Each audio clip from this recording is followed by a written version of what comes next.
Labas, labai smagu, kad prisijungėt.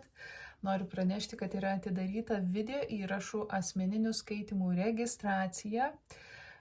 Kviečiu susisiekti e-mailu mėnuliotaro@gmail.com.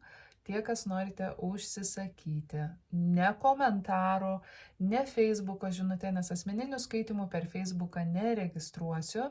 Tai tie, kas domite, susisiekit e-mailu. Vietų skaičius yra ribotas, aš jų padarysiu tiek, kiek galiu padaryti, ar ne, neišsipūsiu.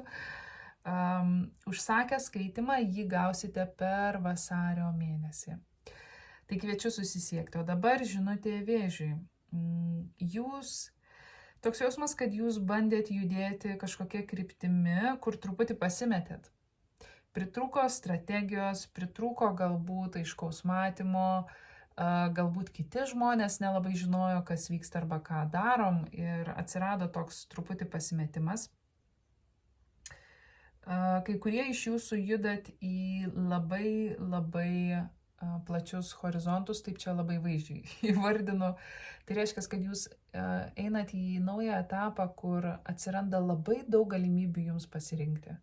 Kur gyventi, su kuo būti, ką dirbti, ką veikti, kuo tapti, ar ne, ką sukurti ir kokiom priemonėm tai daryti ir panašiai, yra labai daug pasirinkimo variantų. Kai kurie iš jūsų bandėt siūlyti kažką kitam žmogui, bet tas žmogus pasitraukė arba jūs pasitraukėt nuo to žmogaus. Aš labiau matau, kad tai yra kita energija. Tas žmogus nenorėjo nuvilti kažko kito. Tai, kad jis pasitraukė, tai nėra susijęs su jumis, tai labiau susiję yra su kažkokiu trečiu asmeniu, kurį galbūt to žmogaus veiksmai būtų nuliūdinę. Ir tas žmogus nusprendė pasitraukti. Kai kurie iš jūsų galbūt norėjote imtis iniciatyvos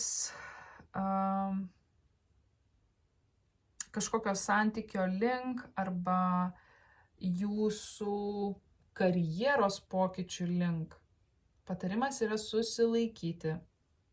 Jeigu jūs bandote eiti kažkokios moteriškos energijos link, dėl kurios permastot ir nežinot, kaip ją pasiekti ir kaip nueiti jos link ir kaip su ją komunikuoti ir panašiai, patarimas yra susilaikyti, nes galbūt jūs ne viską žinot ir toks jausmas, kad tai nėra jūsų kelias. Tai nėra jūsų kelias. Kol kas susilaikykit, užsiimkit savo poreikiais, įgyvendinkit savo poreikius ar ne, tiesiog būti savo vietoj, susirinkti savo energiją, sukoncentruoti save, sufokusuoti ar ne, netaškykit savęs. Tai yra reikalinga šiuo metu. Okay? Tikiuosi, tai buvo naudinga. Ate.